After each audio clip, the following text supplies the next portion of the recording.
ওদালগুৰি ভেৰগাঁও পৰিষদীয় সমষ্টিৰ অন্তৰ্গত চিকাৰী বংলা জয় ভাৰত পাৰ্টীৰ বৃহৎ যোগদান কাৰ্যসূচী নিৰ্বাচনৰ প্ৰাক মুহূৰ্তত বিভিন্ন দলৰ পৰা পদত্যাগ কৰি জয় ভাৰত পাৰ্টীত যোগদান কৰাত দেখা গৈছে। আজিৰ এই কাৰ্যসূচীৰ জৰিয়তে 500তকৈ অধিকাংশ লোক জয় ভাৰত পাৰ্টীত যোগদান কৰে।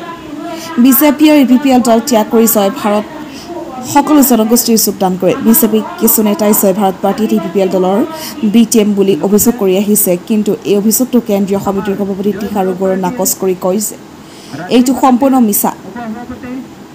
আমি কোনো দলৰ লগত মিত্ৰতা নাই, সম্পূৰ্ণ নিচাববীয়াকৈ নিৰ্বাচন খেলিম। আজি এই কাৰ্যসূচীত উপস্থিত থাকে কেন্দ্ৰীয় সমিতিৰ সভাপতি টিহা ৰুগৰ সম্পাদক জোনা কোচৰ, জয় ভাৰত পাৰ্টীৰ ভেৰগাঁও সমষ্টিৰ সভাপতি সুভাষ সবৰ, জয় ভাৰত পাৰ্টীৰ নৱ পাৰ্টীৰ পোৱা দেৱজিত, লগতে জয় ভাৰত পাৰ্টী কৰ্মীবৃন্দ আৰু সমূহ স্থানীয় ৰাইজ। এই সন্দৰ্ভত ওদালগুৰি ডিমাকুচি চিকাৰী বাংলাৰ পৰা নবীন চবৰৰ ৰিপৰ্ট, MP নিউজ। চিকাৰী বাংলা আপোনালোকে চাইছে যোগদান সভা, আৰু এই যোগদান সভাত বিভিন্ন দলৰ পৰা 500ৰো অধিক কৰ্মী আমাৰ জয় ভাৰত পাৰ্টীত আজি জইন কৰিছে।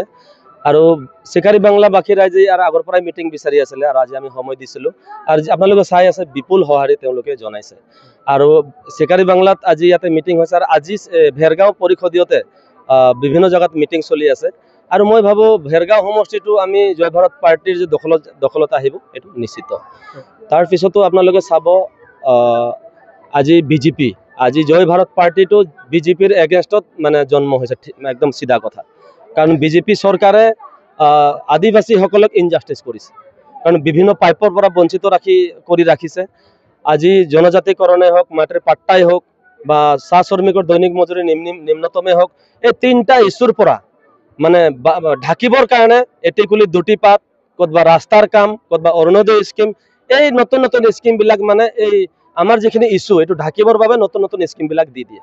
গতিকে আদিবাসী ৰাইজে এবাৰ বুজি পাইছে, আৰু বিজেপিৰ বিৰুদ্ধে এবাৰ আদিবাসী ৰাইজে ওলাইছে, আৰু আদিবাসীৰ লগত BTR বিভিন্ন জাতি জনগোষ্ঠী বিজেপিৰ বিৰুদ্ধে ওলাইছে।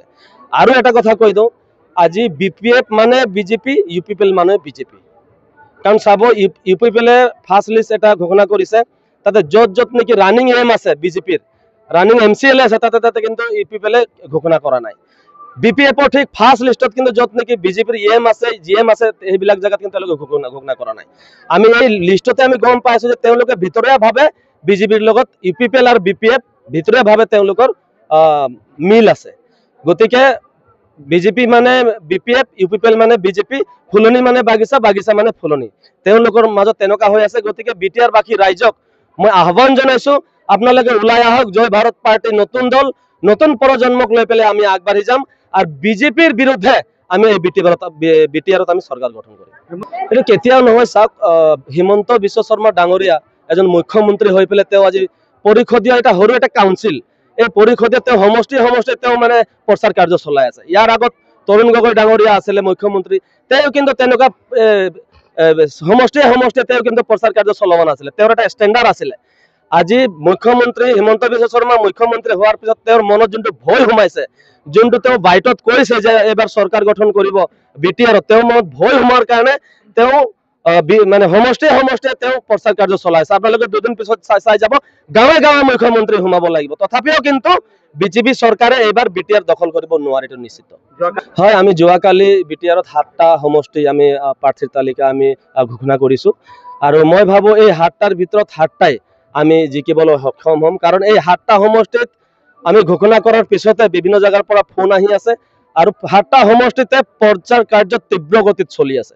আপোনালোকে এই ভেৰগাঁওতে চাইছে, ইয়াতে মিটিং হোৱাৰ পিছতো ভেৰগাঁও পৰিষদ আৰু বিভিন্ন জেগাত মিটিং চলি আছে। গতিকে এই 7টা সমষ্টি যে আমি জিকিম নিশ্চিত। এইবাৰ জয় ভাৰত পাৰ্টী কেইটা আসন গ্ৰহণ কৰিব?